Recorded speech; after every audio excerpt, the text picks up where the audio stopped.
Halo guys, di video kali ini saya mendokumentasikan perjalanan kami dari Seluas menuju ke Bau Sarawak, Malaysia melalui jalur Jagoi Babang. Jadi di perjalanan kami ini kami menggunakan PLB atau pas lintas batas.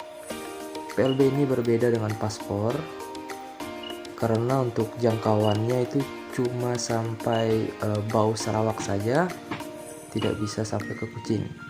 Dan PLB ini pun juga hanya bisa digunakan untuk masyarakat di 3 kecamatan, yaitu Kecamatan Jagoi Babang, Siding, dan Seluas. Oke, di video ini kami sedang menunggu ojek. Jadi kita ketika berada di titik nol wajib menggunakan ojek dan tidak bisa menggunakan jemputan dari Malaysia lagi. Berbeda dengan tahun sebelumnya, dulu jemputan dari Malaysia bisa sampai ke titik nol antara Indonesia dan Malaysia. Untuk tarif ojeknya itu dikenakan sebesar Rp17, yang mana dihitung hanya orang dewasa saja, sehingga anak kecil tidak dihitung ya guys. Ini kami sudah sampai di area Pasar Serikin. Ya, terlihat di video ini Pasar Serikin sepi pengunjung juga penjualnya, karena di tahun ini kebijakan udah berbeda dengan tahun-tahun sebelumnya, sehingga pedagang dari Indonesia ini harus melewati PLBN Aruk, dan juga dagangan mereka itu dikenakan pajak. Jika tahun sebelumnya itu mereka bisa membawa dagangan mereka dari Jagoi Babang, tapi untuk tahun ini tidak. Ini kami sekarang di imigrasi Malaysia ya, untuk melakukan cop di PLB kami, yaitu cop masuk. Jika kita ingin berangkat ke Malaysia menggunakan PLB, maka kita wajib cop masuk di sini, sehingga perjalanan kita dinyatakan resmi. Dan untuk kepulangan kita nanti, kita juga wajib singgah ke sini lagi untuk melakukan cap keluar, sehingga kelak PLB kita masih bisa digunakan untuk perjalanan selanjutnya.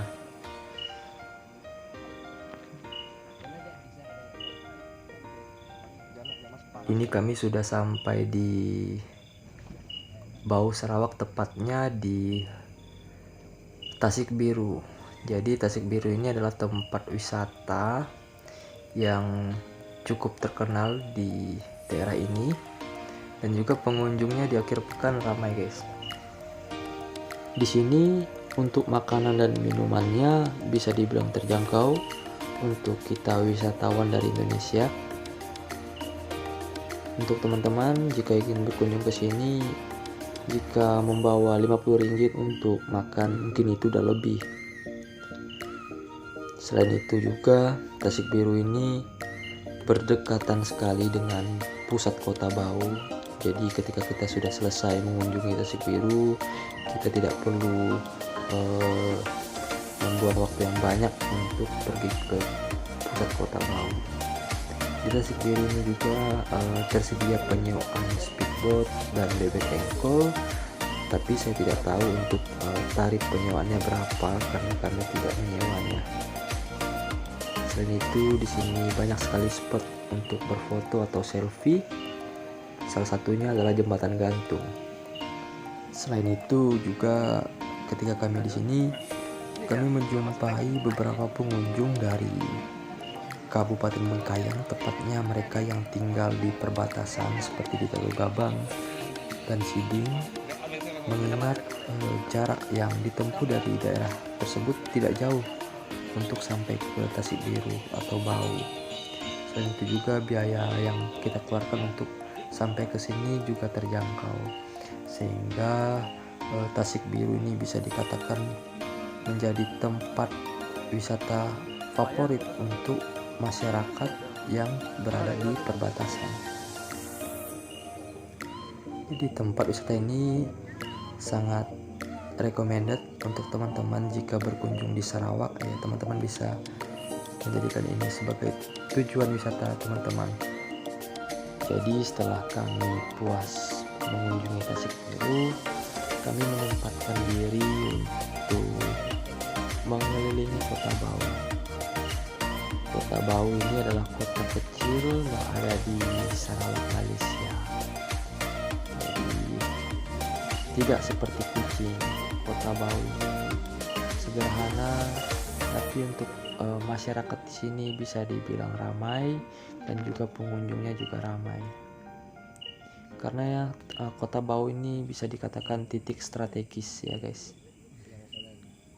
Untuk jarak antara Bau dan Kuching itu tidak jauh, kurang lebih memakan waktu sekitar 30 menit dari Bau ke Kuching, tapi kami tidak bisa untuk melakukan perjalanan ke Kuching mengingat kami mengunjungi Bau Sarawak ini menggunakan PLB. Jadi jika kita ngotot atau memaksa untuk sampai ke Kuching dan ketika kita menjumpai razia, maka kita akan ditahan dan akan terkena sanksi atau hukuman yang berlaku di negara Malaysia. Setelah puas mengunjungi kota Bau dan Tasik Biru, jadi kami memutuskan untuk pulang ke Seluas karena mengingat menggunakan PLB dan waktu yang diberikan oleh imigrasi Malaysia itu sangat terbatas, yang mana paling lambat itu jam 3 Malaysia atau jam 2 siang waktu Indonesia Barat.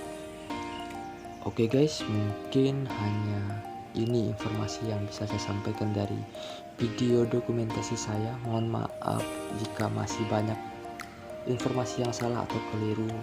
Kiranya teman-teman bisa meluruskan di kolom komentar. Terima kasih sudah menonton video ini.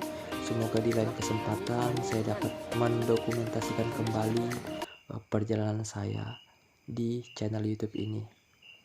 Oke, see you.